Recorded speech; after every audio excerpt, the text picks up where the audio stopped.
Good morning, all of you. Once again, now we are in continue as we have learned about the definitions of actions, means the verbs and the term and condition. Today we are going to study about the transitive verb and intransitive verb and their factors. Transitive verb. All transitive verb requires a direct object. You have already seen a couple of examples in the section above, जैसे मैंने आपको पिछले बार बता चुका है. But here we will study about new. Transitive verb क्या है? It requires object. इसमें एक ऑब्जेक्ट होना जरूरी है. The comedian entered the audience. The comedian entered is intransitive.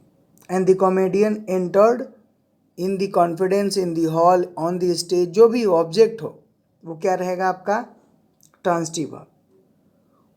whom did the comedian enter? the audience. the audience is the receiving the action of the verb. कौन? वो comedian क्या कर रहा है उसका प्रभाव किसके ऊपर पड़ रहा है? तो ऑडियंस के ऊपर पड़ रहा है. The mail carrier deliver a package yesterday. कौन किसके ऊपर किया? What the mail carrier deliver? तो पैकेज. तो पैकेज किसका? तो the package is receiving the action of the verb. Without a direct object a transitive verb meaning is incomplete.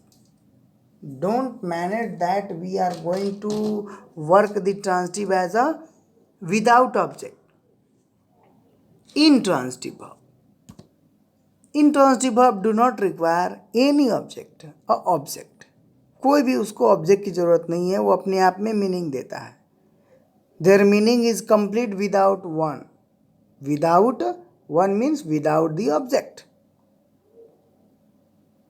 केली hikes, we play, we run, ऐसे नहीं समझेंगे. जैसे मैं बोलूँ कि गाय खाती है, बिल्कुल खाती है, लेकिन गाय क्या खाती है? तो मैं बोल दूँ गाय घास खाती है. तो घास ऑब्जेक्ट हो गया, तो वो क्या हो गया? ट्रांसिटिव हो गया. आज क्या नहीं खाती है, सिर्फ खाती है, तो क्या हो गया? इंट्रांसिटिव हो गया. Although the sentence in the short it is complete, the verb hikes does not needs a direct object. Hint में देखिए क्या लिखा है.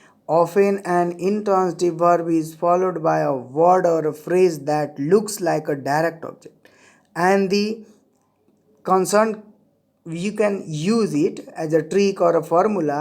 The thinking of the verb is transitive. However, remember that direct object can only answer the question what and whom.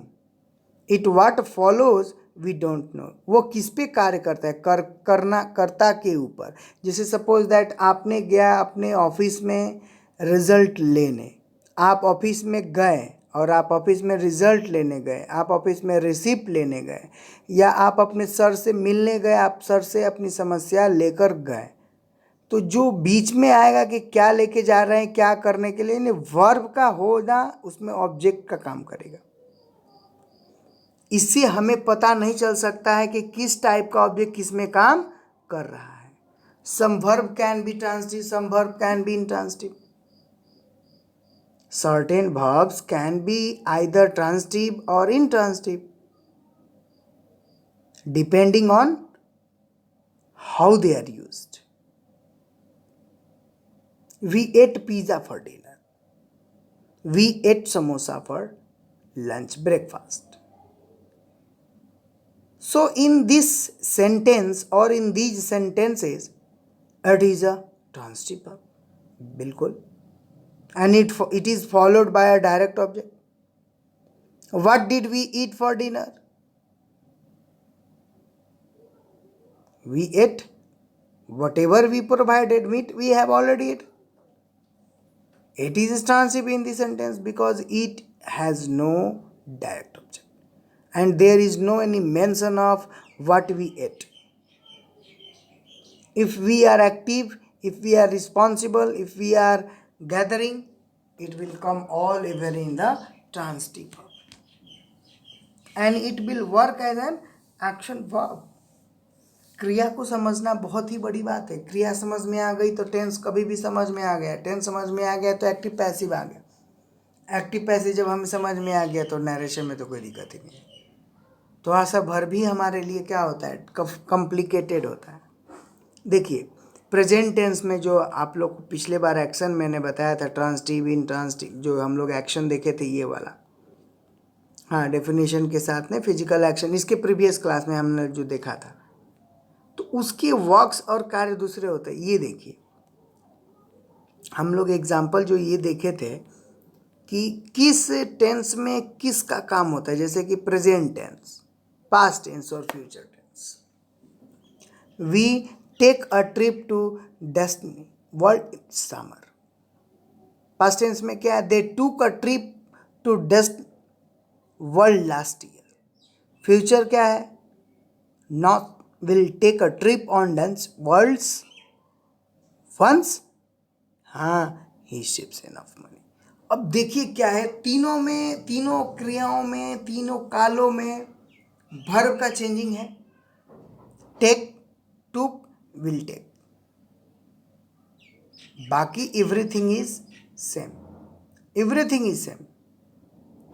The rest is in the peace, जो कहावत है ना कि rest is in peace. So we have to pay attention over the verb. If verb will improve, we will improve the tense. If tense will improve, we will improve the mood. If mood will be improved, then we will improve our passive voice. And if voice is, we will get command over the narration. So thank you and have a nice day.